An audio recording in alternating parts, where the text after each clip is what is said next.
পাকা আম দিয়ে তো দারুণ দারুণ মজাদার রেসিপি বানিয়ে নেওয়া যায়। তো আজকে আমি খুব সহজ এবং কম সময়ে বানিয়ে নেওয়া একটি রেসিপি আপনাদের সাথে শেয়ার করব, যেটা শুধুমাত্র 1 কাপ ময়দা আর 2টো পাকা আম দিয়ে আর কিছু বাড়িতে থাকা উপকরণ দিয়েই বানিয়ে নেওয়া যাবে, যেটা বাচ্চাদের স্কুলের টিফিনে বা বিকালের জলখাবারে খুব সহজে বানিয়ে নেওয়া যায়। তো চলুন রেসিপিটা একটু দেখে নিই। পাকা আমের এই রেসিপি বানানোর জন্য প্রথমে আমের পাল্পটা বের করে নেব।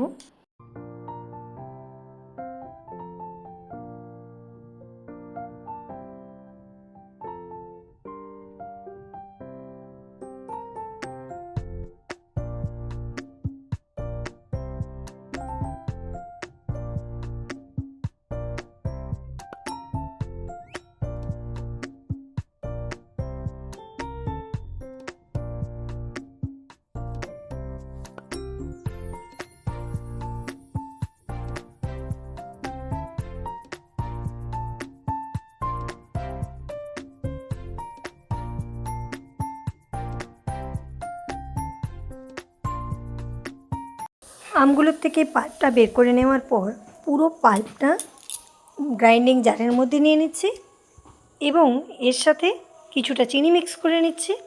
এখানে আমি ছোট কাপের হাফ কাপ চিনি ব্যবহার করছি।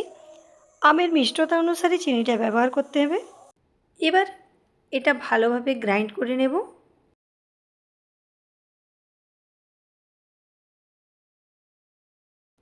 আমের পাল্পটা থেকে একটা মিহি পেস্ট বানিয়ে নিয়েছি। এবার এটা একটা বোলের মধ্যে বের করে নিচ্ছি।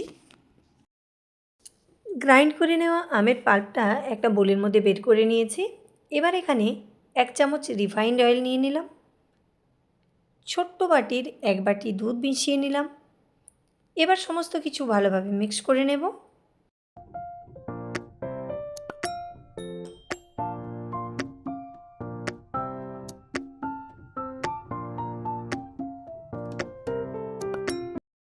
মিশ্রণটা ভালোভাবে ফেটিয়ে নেওয়ার পর এখানে আমি একটা ছাঁকনির ওপর ময়দাটা নিয়ে নিচ্ছি। এর সাথে হাফ চামচ বেকিং পাউডার এবং 2 চামচ পরিমাণ মিল্ক পাউডার মিশিয়ে নিলাম। সমস্ত উপকরণ খুব ভালোভাবে চেলে নেব।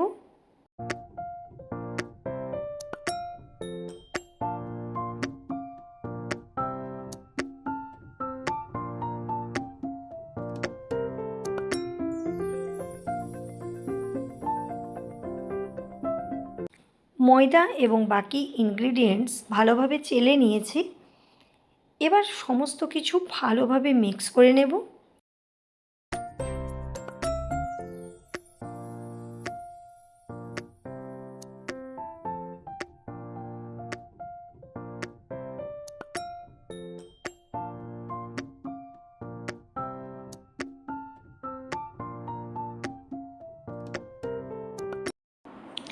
এখানে খুব অল্প পরিমাণে নুনও মিক্স করে নিলাম।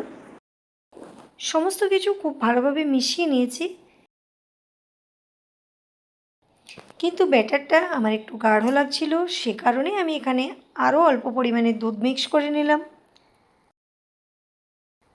তো এইরকম একটা ব্যাটার বানিয়ে নিয়েছি।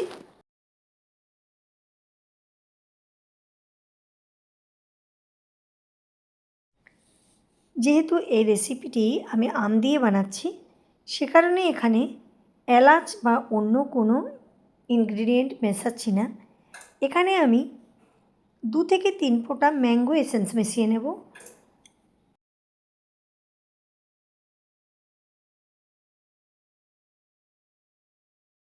আমাদের ব্যাটার রেডি। এখানে একটা ননস্টিক প্যান নিয়েছি। প্যানটা আগের থেকেই গ্যাসের ওপর চড়িয়ে রেখেছিলাম। এবার এই প্যানের মধ্যে অল্প অল্প ব্যাটার নিয়ে ব্যাটারটা ভালোভাবে স্প্রেড করে নিতে হবে। তবে এটা ধোসার মতো খুব পাতলাভাবে স্প্রেড করা যাবে না। এবার এখানে একটা লিড লাগিয়ে নিচ্ছি। গ্যাসের ফ্লেমটা লো করে নিচ্ছি।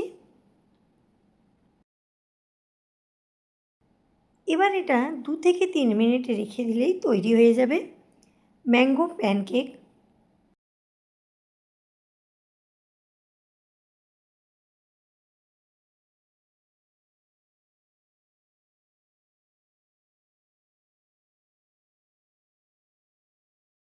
এটা যদি খুব সহজেই প্যানের থেকে উঠে আসে তাহলেই বুঝে নিতে হবে যে এটা পুরোপুরি রেডি হয়ে গেছে। তো আমাদের ম্যাঙ্গো প্যানকেক রেডি। আমি আরও একটা প্যানকেক বানিয়ে নেব।